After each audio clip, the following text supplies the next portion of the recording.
వలయంలో కొట్టుమిట్టాడుతున్న వాళ్ళు, లక్షల్లో అప్పులున్న వాళ్ళు, లేదా తరచూ అప్పులవుతున్న వాళ్ళు ఎవరైనా సరే అమావాస్య రోజు నల్ల ఆవాలకు సంబంధించిన ఒక శక్తివంతమైన పరిహారం పాటిస్తే క్రమక్రమంగా మీ అప్పులన్నీ తీరిపోతాయని రహస్య తాంత్రిక పరిహార శాస్త్రంలో చెప్పడం జరిగింది.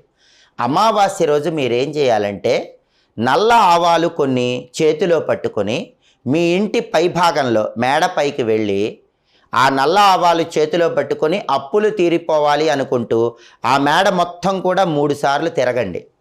ఒకవేళ మేడ లేని వాళ్ళు ఎవరైనా ఉన్నట్లయితే అమావాస్య రోజు రాత్రిపూట 3 రోడ్ల కూడలి దగ్గరకు కానీ 4 రోడ్ల కూడలి దగ్గరకు కానీ వెళ్ళండి. ఆ కూడలి దగ్గర 3 సార్లు చుట్టూ తిరగండి. అలా తిరిగిన తర్వాత చేతిలో ఉన్నటువంటి నల్ల ఆవాలు ఒక్కొక్క దిక్కుకు విసిరేయాలి. అలా విసిరేస్తే క్రమక్రమంగా మీ అప్పులన్నీ తీరిపోతాయని రహస్య తాంత్రిక